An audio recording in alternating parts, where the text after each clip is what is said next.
It began subtly, a whisper, barely audible, brushing against my ear like a phantom breath. "Daniel!" It called my name, sending chills racing down my spine. I was home alone, the old Victorian house groaning around me, a symphony of creaks and sighs. But this was different. This was a voice, ethereal and chilling, reaching out from somewhere beyond. My pulse quickened. I strained to hear, every sense on high alert. Silence. Had I imagined it? A wave of goosebumps washed over me. I tried to rationalize, blaming it on the wind whistling through the eaves, the old house settling. But deep down, a primal fear stirred. This was not the wind, this was something else.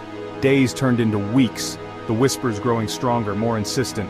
"Daniel, listen to us, we need your help."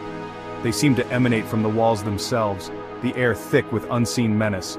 I was living in a nightmare, haunted by voices no one else could hear. My sleep became plagued by vivid nightmares, my waking hours consumed by dread. Driven by a desperate need for answers, I delved into the history of the old house. Local lore spoke of a tragic fire, claiming the lives of an entire family. Their spirits, the stories claimed, remained trapped within these very walls. The Victorian house, once a place of comfort, transformed into a labyrinth of shadows and whispers. Each footstep echoed with an eerie hollowness. The air grew heavy, thick with a palpable sense of dread.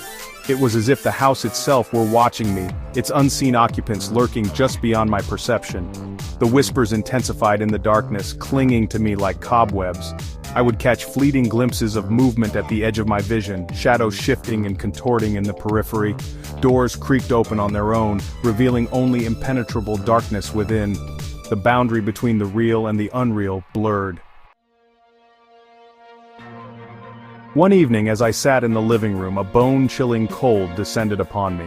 The temperature plummeted, the air growing heavy and stagnant. It felt like an unseen presence had entered the room, its icy breath sending shivers down my spine.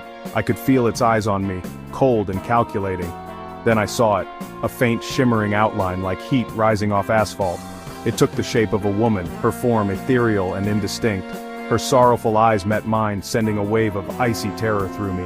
I was paralyzed with fear, unable to move or speak as she drifted closer. The relentless whispers began to chip away at my sanity. I was living in a perpetual state of fear, my nerves frayed, my mind teetering on the precipice of madness.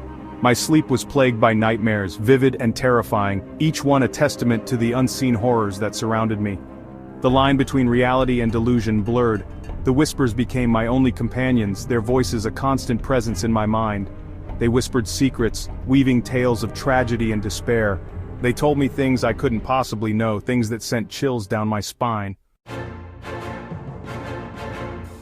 Desperate for answers, I sought the help of a paranormal investigator. A renowned medium, she claimed to be able to communicate with the other side. She arrived at the house, her eyes filled with a knowing look as she stepped across the threshold. The air crackled with energy. We gathered in the living room, the air thick with anticipation and dread. The medium closed her eyes, her voice a low hum as she called out to the spirits. The room grew cold, the air heavy with the scent of ozone. Then the whispers began. Section 6. The voice identified. The whispers swirled around us, their voices growing in intensity. The medium's eyes flew open, her face pale with shock. "There are many spirits here," she gasped, her voice trembling. "They are angry, trapped, they seek release." She listened intently, her brow furrowed in concentration. Then her eyes widened. "A name. They are saying a name. Daniel." The blood ran cold in my veins. They were communicating with her, using her as a conduit to reach me. It was me they wanted. Section 7. Confrontation. The medium explained that the spirits were tethered to the house by their unfinished business. The fire, she revealed, was no accident. It was a deliberate act, a jealous rage that claimed the lives of an innocent family. Now their souls sought retribution. Fear gave way to anger. These spirits had tormented me, driven me to the brink of madness. I would not be their puppet. With newfound resolve, I confronted them. "Leave this house!" I roared, my voice echoing through the halls. "You have no power over me." Section 8. Acceptance, then silence. The house fell silent. The whispers ceased their incessant torment. A sense of peace settled over me. A calmness I hadn't felt since the first whisper invaded my mind. The The spirits were gone, their presence lifted from the house. My nightmares ceased, the shadows no longer held their menacing forms. The house remained bearing the scars of its tragic past, but the oppressive weight, the unseen menace, had vanished. I was free from their torment. The experience left me forever changed, my perception of reality irrevocably altered. Section 9. A new reality.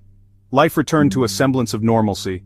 The whispers faded to a distant memory, a chilling reminder of the darkness that lurks just beyond our perception. I moved on, but a part of me remained tethered to that house, to the spirits that once haunted its halls. I carried their story with me, a chilling testament to the power of the unseen world. But sometimes, late at night, when the wind whistles through the trees and the shadows dance in the moonlight, I hear it again, a faint whisper barely audible brushing against my ear, "Daniel." And in those moments I am reminded that the line between our world and the next is fragile, and that some doors once opened can never truly be closed.